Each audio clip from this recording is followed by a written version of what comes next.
Muito bom. E perguntam vocês, qual vai ser o tema desta lição? Já te vi. Eu já te vi. É a importância da palavra. Eu não sei, ou vocês não estão habituados a ver-me assim tão bem disposto, ou então vocês não estão bem dispostos. Não esperem que eu faça aqui a roda e o pino, que depois tinham que chamar o INEM.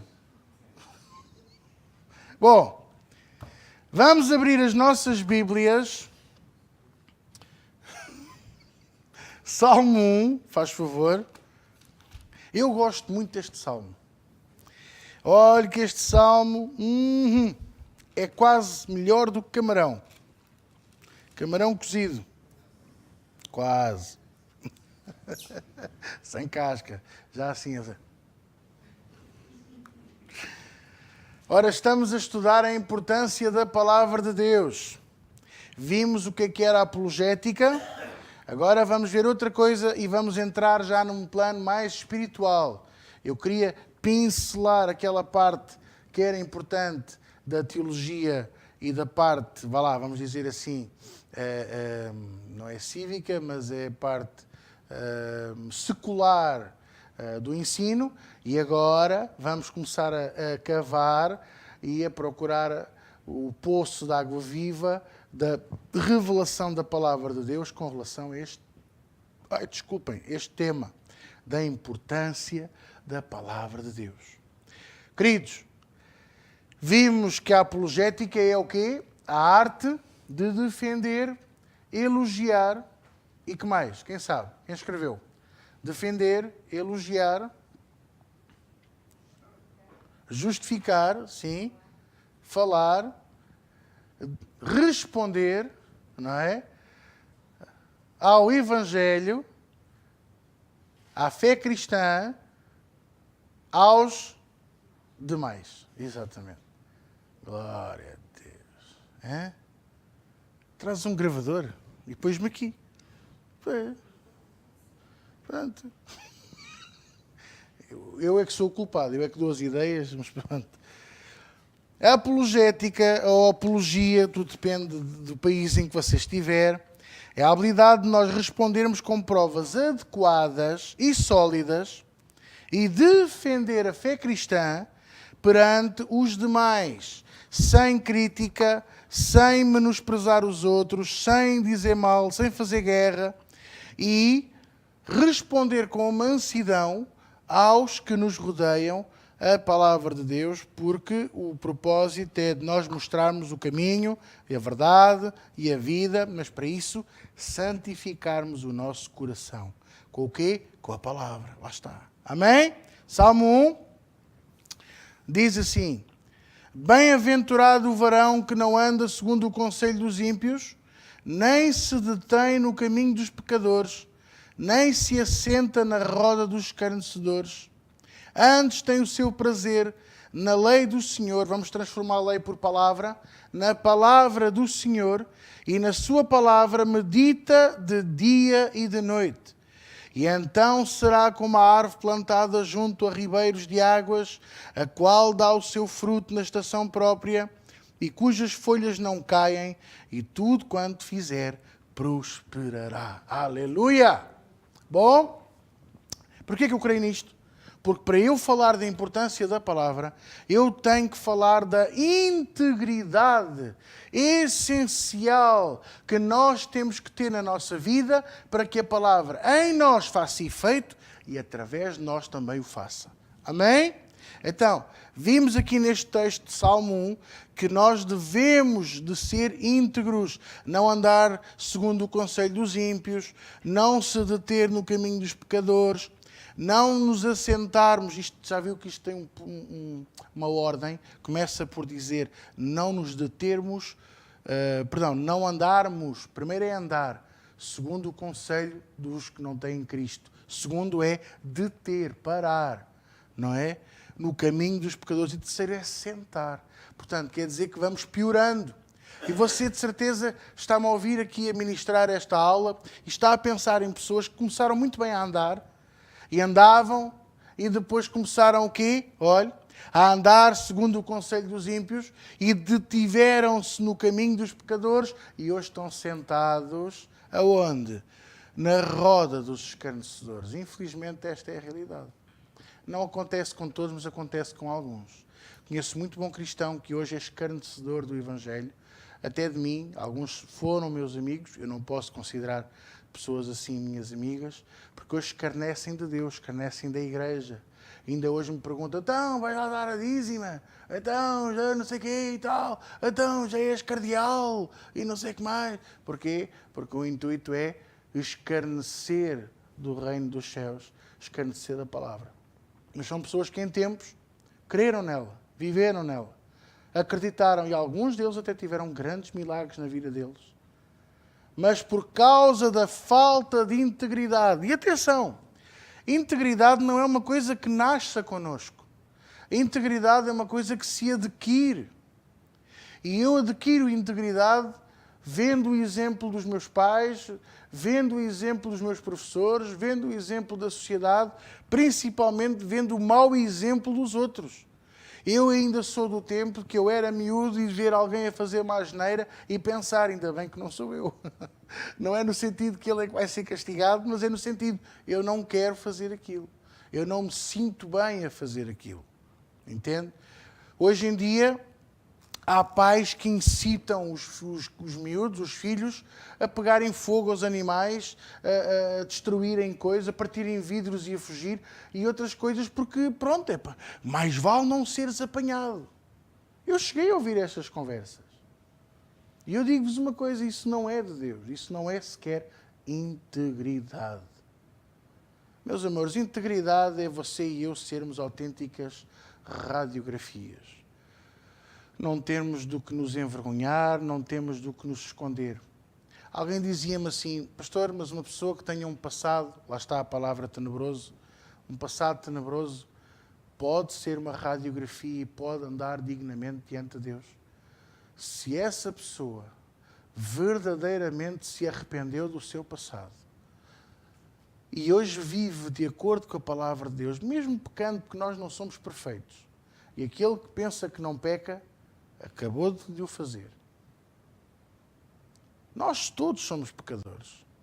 Mas se nós nos arrependemos dos nossos pecados, a Bíblia diz que Deus é fiel e justo também para nos perdoar. E se Ele nos perdoa, quem são os outros para nos acusar?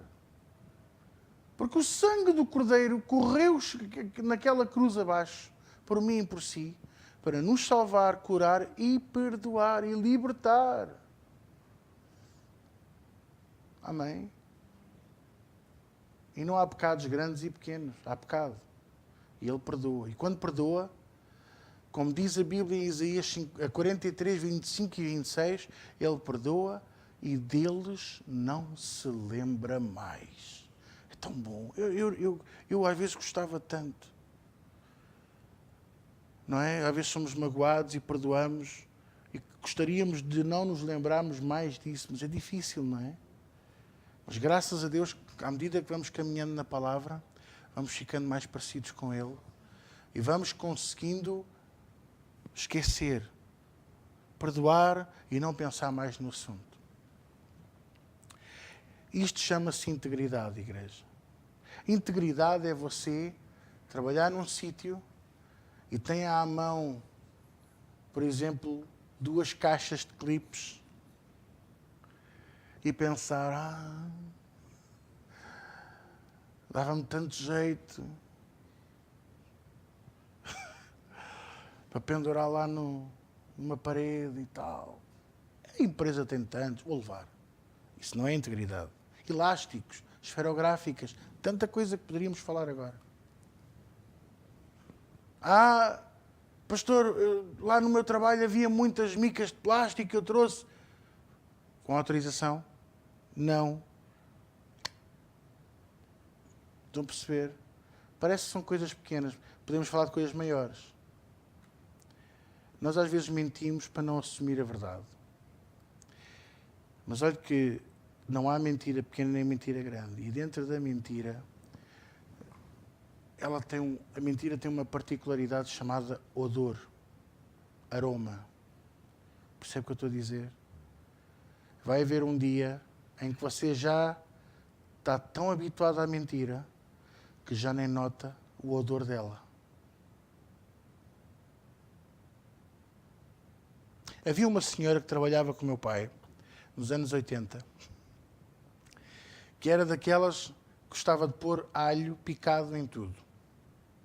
Acho que até na sopa punha. E quando chegava ao trabalho, dizia-se, tinha com muita frequência esta conversa para os colegas, incluindo entre eles o meu pai. Vinha um homem no autocarro que tinha um hálito a alho tão grande, que eu até lhe disse: "Oh homem, vais escovar os dentes, que vergonha!" Mas não era o homem, era ela. Essa é outra característica da falta de integridade, que é, nós sabemos que estamos em pecado, mas passamos a olhar só para os pecados dos outros. E isso leva-nos a uma espiral. E digo-vos uma coisa, para sair disso, é preciso ter uma força herculeana. Que eu digo-vos, só há um que tem, e o seu nome é Jesus. E serão tempos de probatória. Sabe o que é um tempo de probatória? É como aquelas pessoas que saem da prisão em condicional.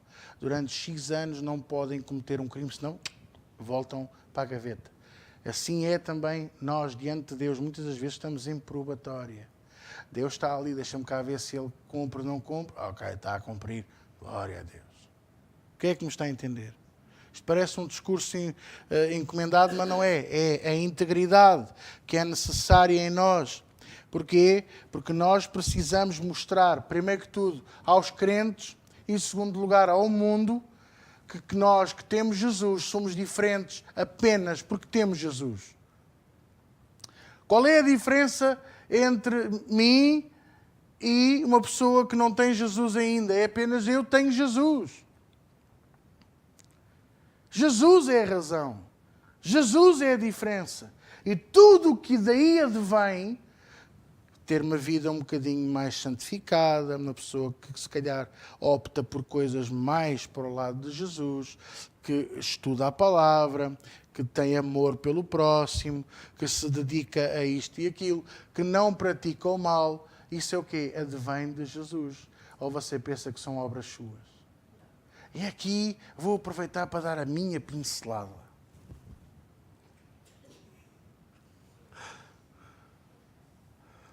Está a sair do quê?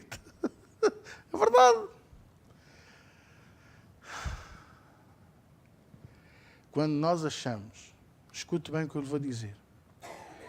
Quando nós achamos que nós estamos muito santificados, que estamos a conseguir afastar o pecado, que estamos a andar dignamente diante de Deus, como está em Colossenses 1, e quando damos a palmadinha a nós mesmos, não sei bem que você faz isso, deve torcer o braço todo para trás, para tac, tac, tac, e dizer: boa João, estás aí muito bem, estamos a tentar ter a salvação pelas obras e não pelo Espírito. E Deus não se agrada disso. Eu às vezes penso assim, o miserável, lembra-se dessa mensagem que eu já ministrei? O miserável homem que eu sou. O Saulo que há em mim, lembram-se dessa mensagem? É a história da minha vida. Acha que eu estou contente porque eu hoje consigo dizer não ao pecado, a tanta coisa do pecado? Não, isso faz-me pensar que se ainda é uma tentação, eu ainda não estou santificado o suficiente. Faz-me ficar em baixo e pensar que quão miserável eu ainda sou. Não dou palmadinhas nas costas e dizer: boa, hein? Já consegui estar 2 dias sem comer bolachas Maria. Não! Vocês entendem? Miserável. Jesus disse assim aos discípulos, só para você poder fazer aqui uma comparação.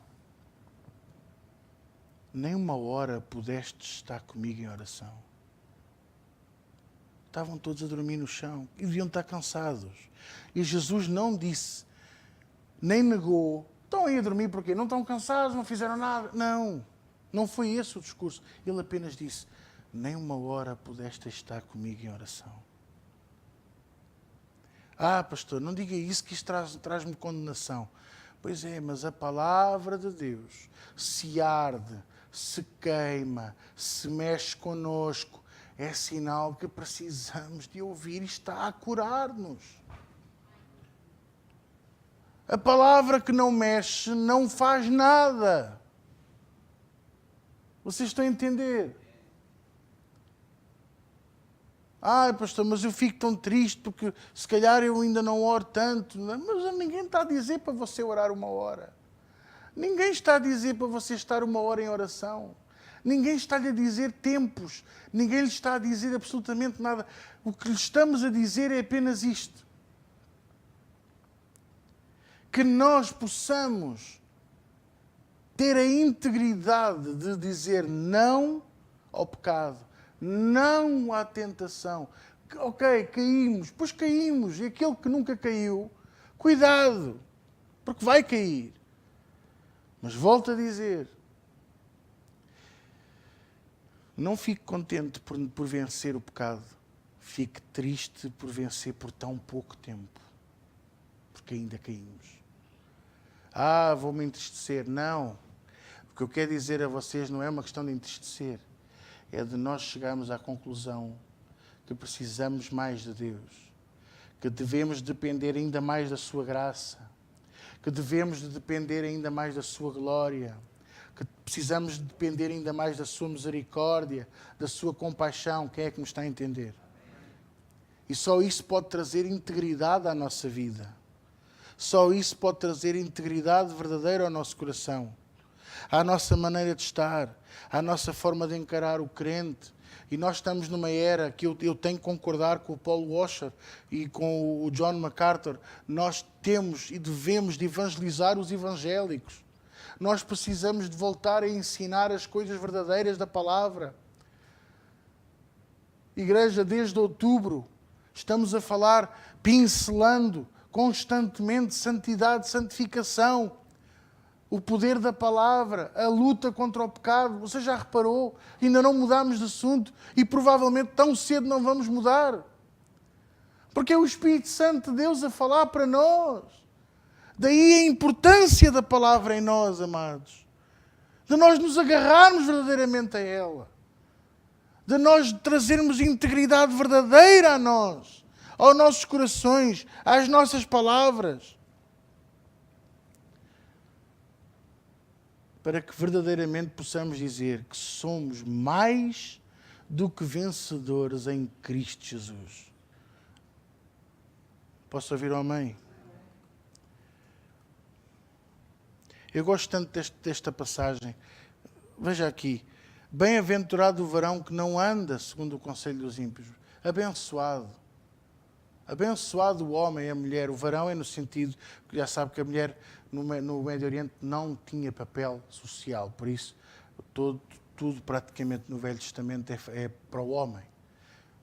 Nós hoje sabemos que a mulher é tão importante quanto o homem. Deus escolheu os dois e ama os dois e ungiu os dois. Por isso, bem-aventurado todo aquele que não anda segundo o conselho dos ímpios. Já viu? Encontramos aqui pessoas, o salmista está a falar, Deus está a falar pela boca do salmista. Para nós, ao não andarmos segundo o conselho dos ímpios, quer dizer que a nossa vida é um testemunho vivo para os outros. E se a nossa vida é um testemunho vivo para os outros, há um fruto que tem que brotar logo. E sabe qual é esse fruto? São os nossos filhos, os nossos sobrinhos, os nossos netos. Eles têm que resplandecer uma parte dessa luz nossa. Olha que ainda não estou a falar da luz de Deus em nós. É a luz nossa. Nós temos um brilho nosso, sabia? Então, olhe lá para mim. Com os dois olhos. Que alguns já me estão a olhar.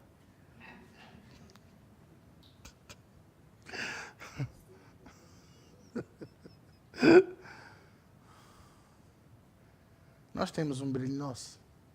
Não fomos feitos à imagem e semelhança de Deus. E Ele não brilha. Então nós temos um brilho nosso. Mas a Bíblia diz que esse brilho se apaga ante Ele, ante o nosso Deus. Diante do nosso Deus, esse brilho se apaga porque é melhor, é mais perfeito.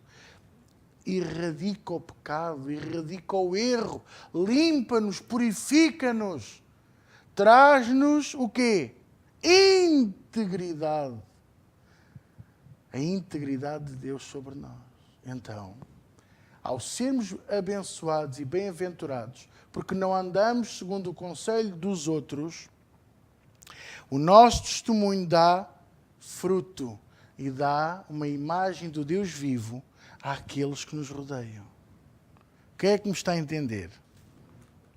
E quando assim é, nós não imitamos a conduta dos pecadores.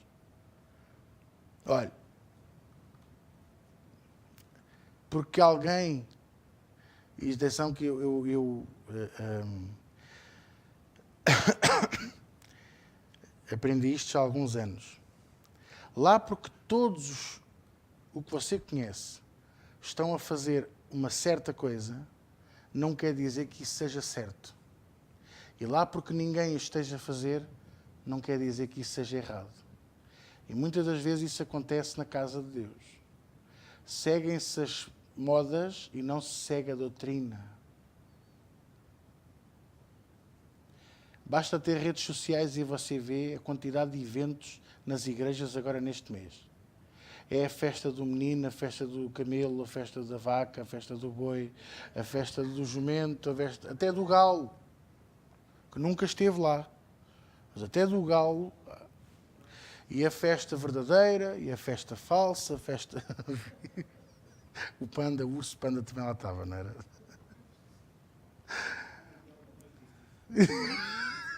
Uma zebra, pois, ou uma passadeira, que estava a secar. Mas isto... a pessoa está a criticar. Não, não. Eu vejo a moda. É os eventos, que é para atrair muita gente naqueles dias. E naqueles dias não há pregação. Naqueles dias há muita música, há muito chouriço a ser enchido. Doutrina zero.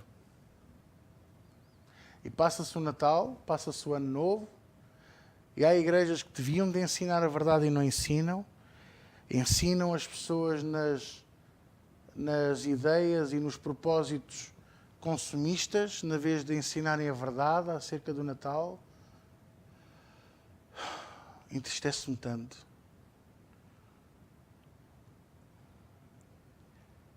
E ainda vos vou dizer porque é que me entristece mais. Porque às vezes há a crítica. Não percebo. Aqui nunca há festa de Natal, nem tem efeitos de Natal, nem nada. Olha, sabe uma coisa? Sabe qual é o meu melhor efeito de Natal? É você.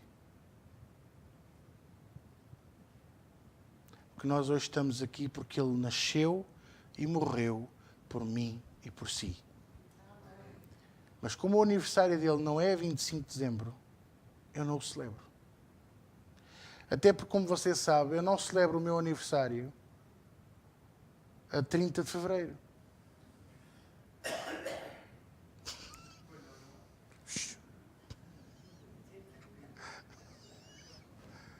Não. Porque o meu aniversário não é 30 de fevereiro, é 31 de junho, como toda a gente sabe. Olha. O pormenor de melhor o lápis aqui. Olha, se foi uma caneta, cuidado. Não devemos de imitar a conduta dos pecadores. É o que diz a primeira parte do versículo 1. Bem-aventurado o homem que não anda segundo o conselho dos ímpios. Depois diz assim, não se detém... Não, ainda no 1. Põe lá. 1. Versículo 1. Isso. Nem se detém no caminho dos pecadores. Às vezes as pessoas levam isto muito à letra e então, na vez de evangelizar os pecadores, andam a evangelizar não sei bem o quê. Mas lá está. Andam a pescar nos aquários. Mas errado é aquele que pensa que as igrejas são aquários. Olha, eu não tenho nenhum aquário, eu estou dentro do mar. E não tenho problema nenhum que andem de volta das minhas ovelhas, à vontade. Elas não são minhas, são de Jesus. E aquelas que o Senhor me deu, eu sei que ninguém me as leva. Aquelas que o Senhor não me deu, mas que estavam cá ou estão cá, olha, o que é que eu posso fazer? Não posso fazer nada. Há um conceito errado. O caminho dos pecadores é onde devemos de ir para buscar o ímpio, para o trazer à salvação. Mas não é para nos determos lá, não é para ficarmos lá. Não é para começarmos a viver como eles. Não é para começarmos a andar nos palavrões e nas beberrices e nas festas. Eu também gosto muito de festa e de convívio, também gosto muito disto e daquilo, mas eu sei que onde tenho que parar. Uma vez, numa entrevista que me fizeram para um site, uma jovem disse-me assim: então, se você entregou a vida a Jesus com 5 anos, você foi um adolescente que não viveu a vida. Eu disse: vivi. Eu fiz tudo um pouco. Há coisas que eu nunca fiz por opção e não tenho, como é que eu lhe vou dizer, não tenho vontade nenhuma, nunca tive de experimentar. Percebe? Você nunca tomou drogas? Não. Mas para quê? Para ver tudo à roda? Olha, basta às vezes de manhã, a gente levanta-se depressa.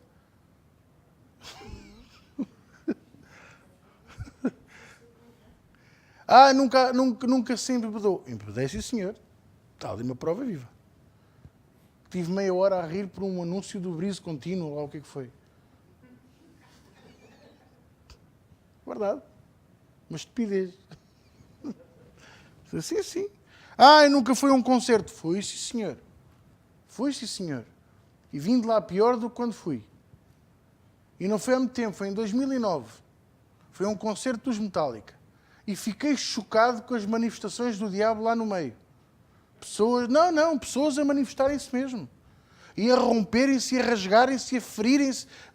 Cheguei a ver dentes a voar e tudo. E ninguém fica a pensar. Sabe o que é alguém vir desdentado, todo arranhado, e a primeira preocupação é: o meu telemóvel. Não é ridículo? E eu disse: para isto eu não perdi nada. Para isto eu não perdi nada. Vocês entendem ou não? Você nunca foi a um concerto? Fui, sim, senhor. Você nunca foi ao cinema? Não me diga isso, que o cinema então... Agora, nunca fiz nada disto trocando a casa de Deus. Isso eu nunca fiz. Não, desculpe lá, mas não. Gosto muito de futebol e gosto de ir ao futebol, mas não troco um jogo de futebol pela casa de Deus. Vocês estão a entender ou não? Vivi a vida e fiz muita coisa engraçada, fiz muita asneira, fiz muitas coisas que hoje estou muito arrependido e já pedi perdão a Deus. Mas estou cá.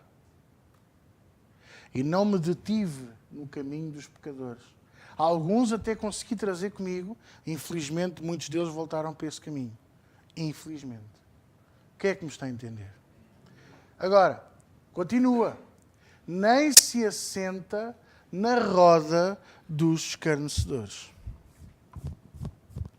Faça uma reflexão da sua vida e dos seus atos. Será que lhe está a acontecer algo parecido com isto ou não?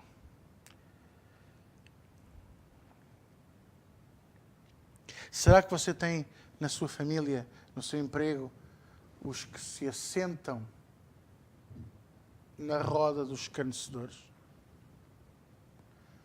E como é que deve ser a nossa conduta para essas pessoas? Sabe que é aí que nós vemos qual é o nível de integridade e de amor que temos para com Deus?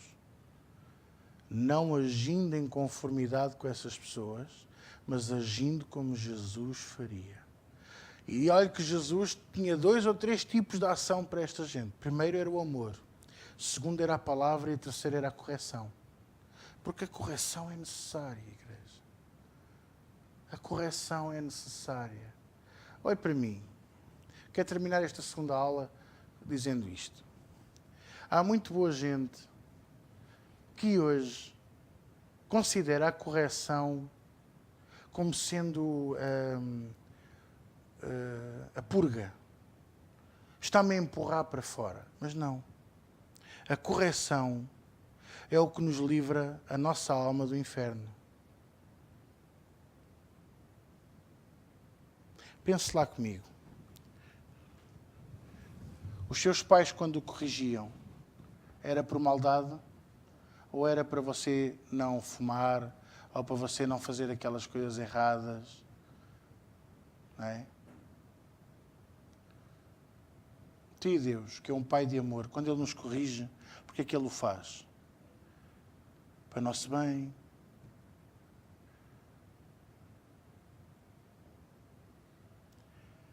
Só que, por causa dos maus obreiros, escutem bem o que eu vos vou dizer.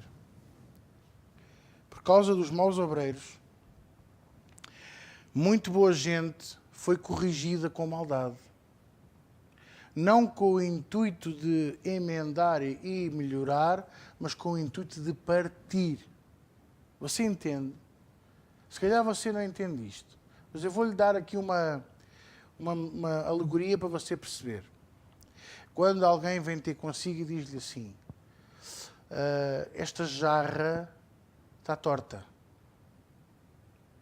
E o oleiro diz assim, ok, mas isto pode-se corrigir. Lixa-se aqui um bocadinho e tal, a gente tenta aqui ajeitar, mas o oleiro não gosta daquela jarra. E então, olha, eu vou lixar com o martelo. Partiu. Quem é que ia adivinhar? Que eu, batendo com o martelo numa jarra de barro, ela ia partir. E há muito bom pastor que fez isso. Há muito bom obreiro que fez isso. E há muita gente magoada por causa disso. Agora, qual é o fruto disso? Primeiro, é muita gente no mundo com conhecimento de Deus, mas de costas voltadas para Deus por causa dos maus obreiros. Exatamente. E a Bíblia diz que haverá para eles haverá para Sodoma e Gomorra menor rigor do que para eles, porque conheceram a verdade e viraram-lhes as costas. Segundo, os que ficam na igreja usam-se desse argumento para fugir à correção. O pastor quer me fazer mal. Mas não. Não, eu não quero.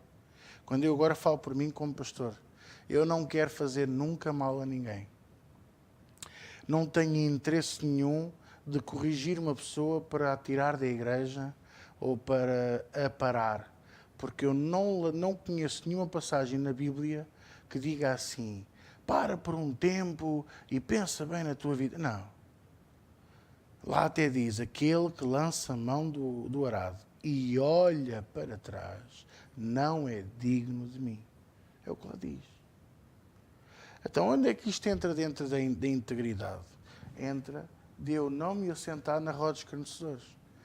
Há dois tipos de escarnecedores. Aqueles que escarnecem desta maneira, como eu disse agora, os maus obreiros, que na correção utilizam-se mal da palavra, escarnecem da palavra e das pessoas a quem deveriam de corrigir. E depois há os que estão de fora, que escarnecem de nós. Vais sempre lá na igreja, vai lá. Vai lá dar a dízima, não te esqueças da carteira. E dizem, já reparou, dizem dízima só para nos picar. Só para a gente dizer, não é dízimo, é dízimo.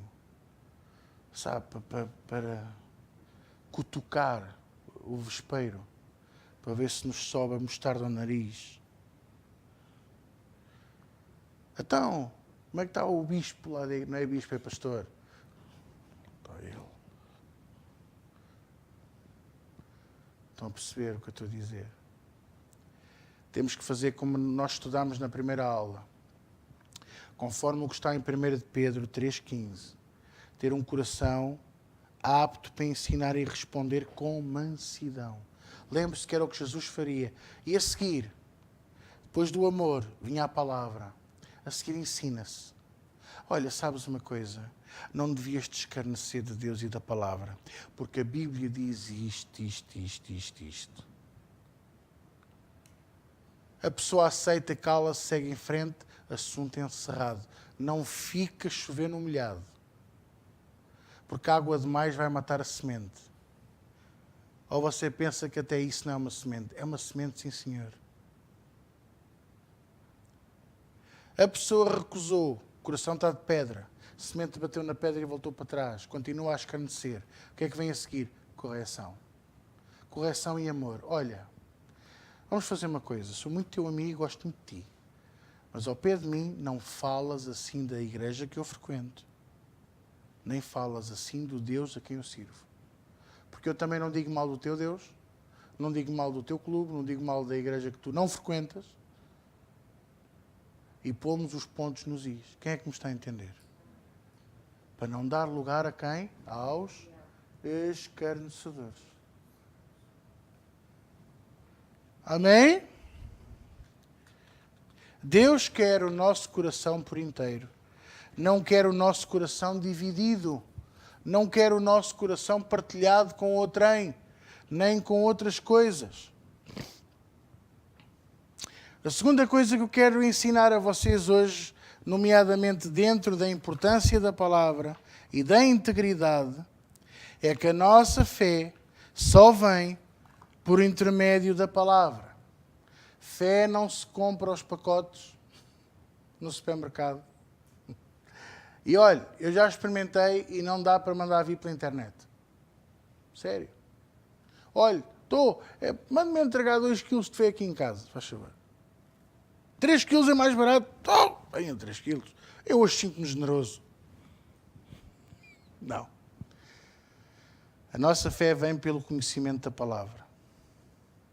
E às vezes as pessoas pensam assim, a fé vem por eu ouvir a palavra sobre fé. Não. A fé vem por eu ouvir a palavra de Deus. Ponto. Se eu só ouvir sobre fé, então e onde vai estar o resto? Onde vai estar o andar em amor? Onde vai estar os princípios das doutrinas rudimentares de Cristo? Onde vai estar o prazer que eu devo ter por servir a Deus? Onde vai estar a mordomia? Onde vai estar tanta coisa? Mordomia há de ser o próximo assunto da próxima semana. Onde vai estar tanta coisa que nos faz tanta falta? Quem é que me está a entender? Então, a nossa fé vem pelo conhecimento da palavra, como a própria Bíblia diz. Quer ver? E vamos abrir Romanos 10.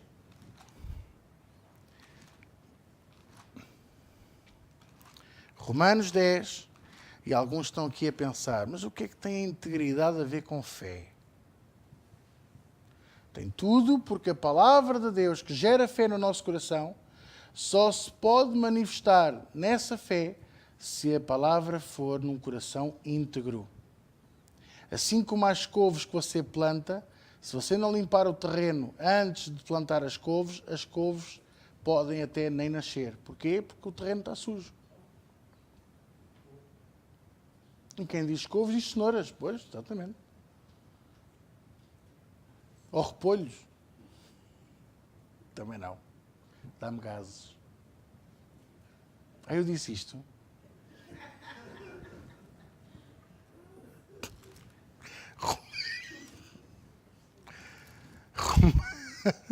Romanos 10.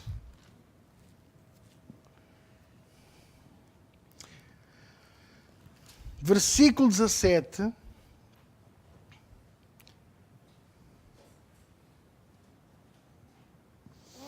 Diz assim: de sorte que, a sua Bíblia deve dizer de maneira que, é a mesma coisa, de maneira que a fé é pelo ouvir e o ouvir pela palavra de Deus.